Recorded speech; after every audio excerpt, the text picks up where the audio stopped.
Hello po sa inyo mga ka-Jansky, kumusta po kayo?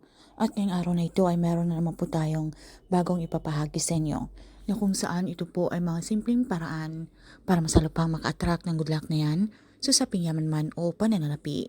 So bago po ang lahat mga ka-Jansky ay nais ko lang po i-promote sa inyo para po sa mga gusto ng mga pampaswerte sa inyong mga negosyo, sa inyong mga trabaho, sa inyong mga career, o kung kayo po ay mahiling maglaro ng anumang uri ng sugal, meron po tayong pampaswerte dyan. Para po sa mga interesado ay mag-PM naman po kayo sa akin. So mga ka-Jansky, kung gusto po natin maka-attract palalo ng swerte lang na po sa usaping pananalapi, kung tila kaila po sa inyo ng swerte, kahit ano pong ating pagsusumikap ay tila talagang hindi po tayo nakakapag-ipon at tayo pa rin po ay maraming utang, hindi po tayo nakakaahon. So talagang kinakapitan po tayo ng mga kamalasan na yan. Kahit alam naman po natin sa ating mga sarili na hindi po tayo tamad, tayo naman po ay nagsusumikap sa buhay, pero bakit tila ganun pa rin po ang takbo ng inyong pamumuhay. So, pwede po natin gawin ang ritual na ito kung malakas po ang inyong paniniwala. Okay? Para hindi po masayang ang inyong oras. Para lamang po ito sa mga tao merong trust, believe, and faith. Merong 100%. Dahil kung meron po kayong pag-aalangan na kayo po ay nagda-doubt, okay, wag nyo na lamang po itong subukan. So, gawin nyo lamang po ito sa inyong mga wallet mga ka-Shansky. So, dapat tayo po ay mag-cleanse, ritualize, okay? Para mas lalo pang maka-attract yung ating mga wallet ng swerte na yan. So, hindi ibig sabihin na dahil ito po ay wallet ay kahit saan-saan na lang po ating ilalagay or ito po ay hindi na natin ito bibigyan ng halaga.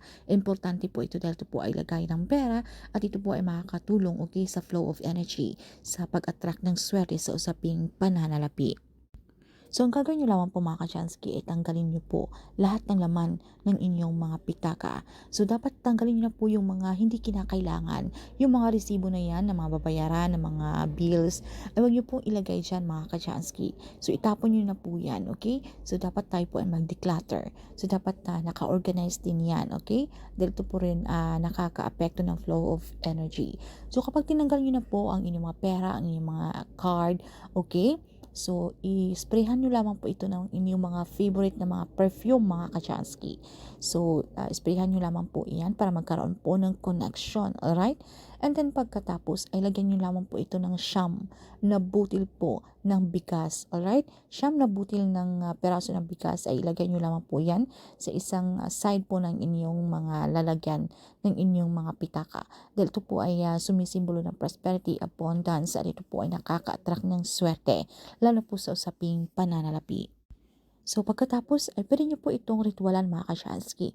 Dasalan nyo lamang po ito kahit mga personal na dasal. And then sabitin nyo po ang inyong mga intensyon, ang inyong mga kahilingan, alright, sa usaping pananalapi, na kung ano man po yung mga perang nakalagay dyan ay ito po ay tudoble pa or magti-triple, alright? Or marami pa mga oportunidad na darating sa inyo, especially po sa usaping pananalapi, at hindi na po kayo maubusan ng pera. Maging positibo po tayo, i-claim, i-affirm na po sa inyong mga sarili ang mga swerteng darating na yan. Sabihin nyo lamang po ang ating mantra. Thank you, universe. Now I'm ready to receive the blessings. Dahil ginagawa po natin ang ritual na ito mga ka-Shansky para iparating po sa kanya na tayo po ay ready na makareceive ng blessings na yan. Dahil deserve po natin yan mga ka-Shansky.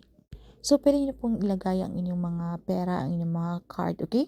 Doon sa inyong mga wallet. At ayan, meron na po tayong napakasimpleng ritual, okay? Na pang good luck na yan sa mga, or lucky charm, sa mga pera na kung kaila po sa inyo ng swerte. So, kinakailangan kapag ginagawa nyo po ang ritual na ito, ay doon po sa lugar, sa parte ng inyong pamamahay na wala pong mga distorbo, na hindi po kayo nag-stop or kayo po ay luminingon-lingon para hindi po mawala ng visa, alright? So, ito lamang po mga ka-Shansky at tayo po ay patuloy pa rin magsumikap, tayo po ay gumawa ng aksyon pagpaplanong gagawin.